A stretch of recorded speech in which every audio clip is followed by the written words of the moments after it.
Hello, year ones, or should I say year twos now? Yes, you get it right. It is the very last week of the school year. It's been a very unusual one, but we want to tell you how proud we feel of all of you. It has been great to see some of you over the last few weeks back at the school. For those that we didn't have a chance to see, we want to wish you a very safe summer and we can wait to see you back in September. We may need to stay apart, but please make sure if you see Mr. Diaz, Miss Catherine, Miss Squire, Miss Stapleton, Miss Stewart, Miss Thomas, please make sure you wave at us. We would love to see you. When anything comes to an end, like this school year, it's always time to reflect, think back on all the things we have done, we have achieved this year. I remember when you started at the beginning of year one, you were very little. And now you have grown up. It's not just your body that has changed, it's not that you have grown in size. Your brain has grown a lot. Think of all the things we have learned. In maths, all the number what we did, all the addition and subtraction, all the measuring, uh, all the shapes, everything. Think as well on how much have come along in your writing and in your reading. It is fantastic to see that. Think of all the activities that we did. Do you remember when the donkeys came and visit? Do you remember when we went to London and we went to the Natural History Museum on that fantastic trip? Yes, it was a shame that we couldn't go to the zoo, but that's what it is. Think of all the great memories and all the great times you've had with your friends, playing in the playground, just sharing things in the classroom. It has been a fantastic year. Yes, unusual as I said earlier, but it's been a great year. And once again, we are very, very, very proud. We want to say a big thank you as well to all the parents, carers for your support, and we can't wait to see you in September. It is a very exciting time as well because very soon you will find out which year 2 class you are going to, who is going to be your new teacher. I will now run through the last set of home learning activities, and after that, Miss Catherine will be here. As I said earlier, thank you very much for your help.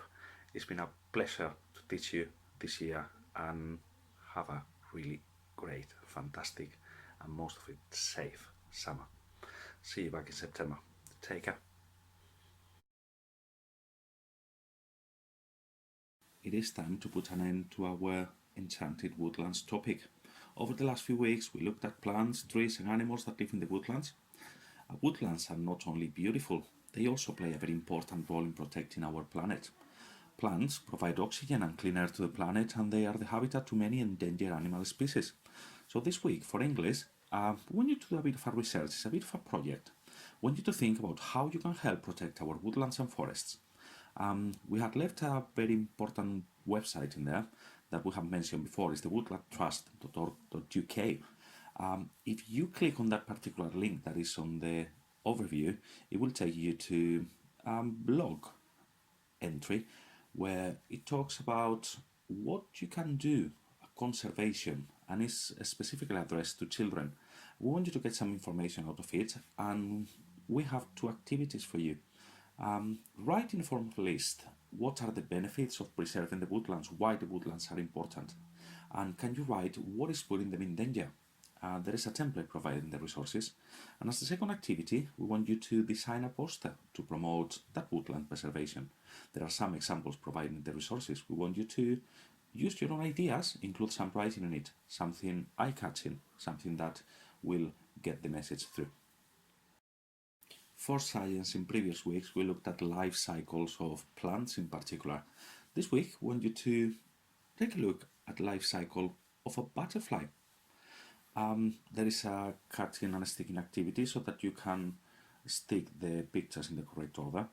And we have also included another YouTube link of a well-known story, The Very Hungry Caterpillar. It is an animated version and it's a very interesting one and a very didactic one.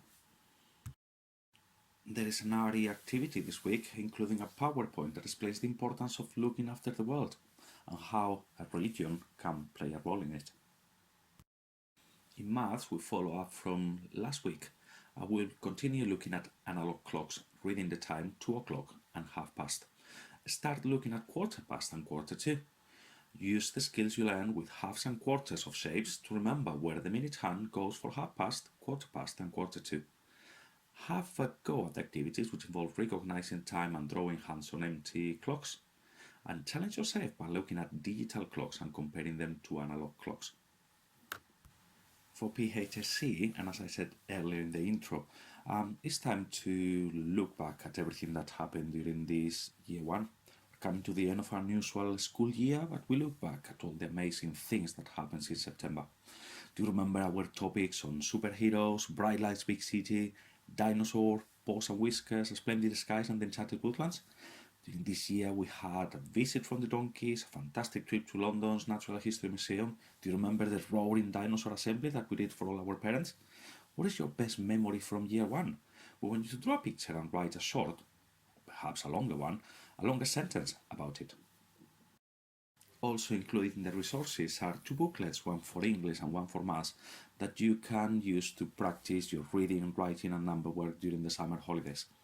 Back Club will also be available, so please keep practicing your reading from home.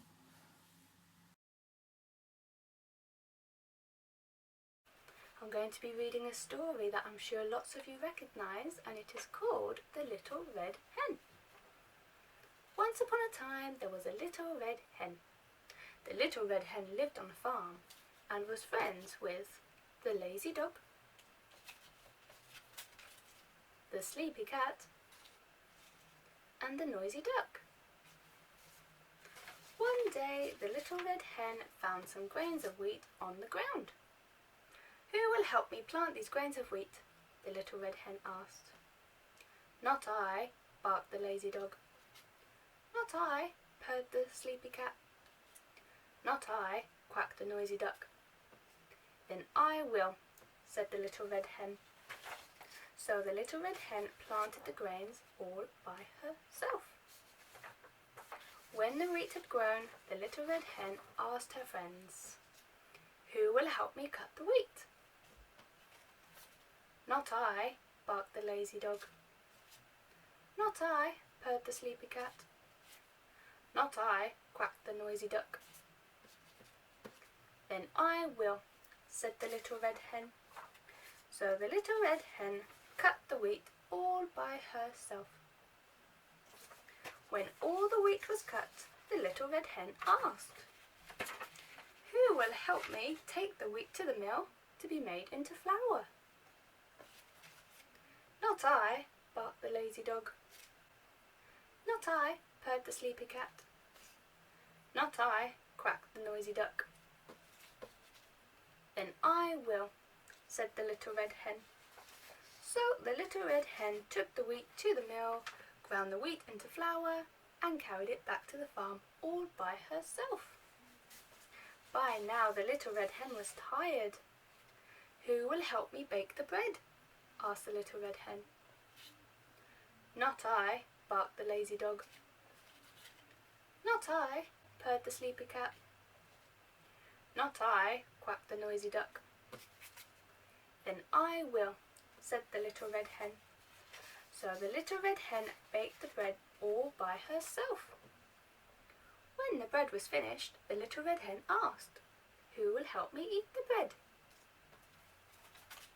"I will," barked the lazy dog. "I will," purred the sleepy cat. "I will," quacked the noisy duck. "No, I will," said the little red hen. So the little red hen ate the bread all by herself. That was a lovely story. I hope you enjoyed that as well. Remember, if you have any questions, send us an email. We look forward to seeing more of your pictures and videos. They have been lovely, and we look forward to hearing from you.